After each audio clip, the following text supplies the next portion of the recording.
বৃষ্টিতে সবজির গাছ পচনের দোহাই দিয়ে আবারও অস্থির সবজির বাজার। প্রয়োজনের চেয়ে অর্ধেক পরিমাণ কিনতে হচ্ছে ক্রেতাদের।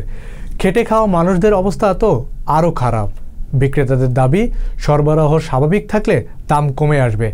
এখন সবজির কম আমদানি হওয়ায় দাম চওড়া। বিজন কুমারের তথ্য, কণ্ঠ দিয়েছেন রুমি প্রভা।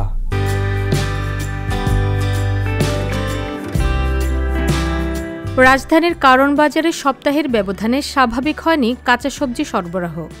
তাই এখনও অস্থির নিত্যপণ্যের এই বাজার। এক্ষেত্রে বৃষ্টির কারণে সবজি পচে যাওয়াকে দাবি করছেন বিক্রেতারা।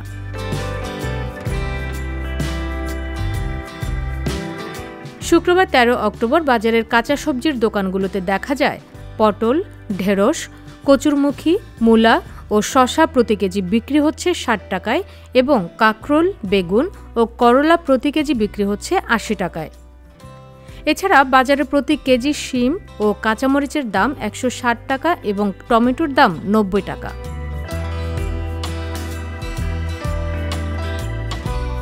একজন ক্রেতার সঙ্গে কথা হলে তিনি বলেন, শুক্রবার বাজারে ক্রেতা সমাগম বেশি হয়, বাজারের দামও কম থাকে, কিন্তু কোনো সবজির দাম কমেনি।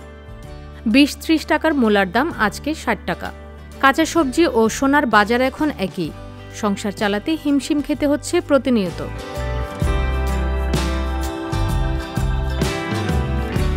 আরেক নারী বিক্রেতা বলেন, সবজির দাম শুনে এখন ঘেমে যেতে হয়। বাজার হিসাব করে আসলে নিতে পারি না, অর্ধেক করে নিতে হয়। যেমন বাড়িতে প্রয়োজন 1 কেজি আলুর, বাজারে এসে নিতে হচ্ছে হাফ কেজি। খেটে খাওয়া মানুষের অবস্থা তো আরও খারাপ। বাজারে কবে দাম কমবে?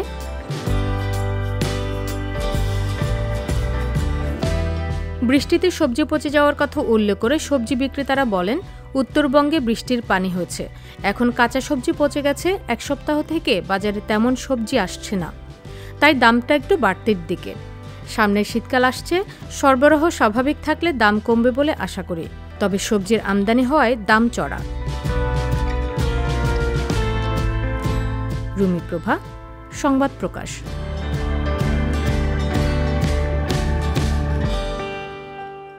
সংবাদ, ফিচার ও অনুষ্ঠানের জন্য ভিজিট করুন সংবাদ প্রকাশের ওয়েবসাইট এবং যুক্ত থাকুন ফেসবুক পেজ ও ইউটিউব চ্যানেলের সঙ্গে।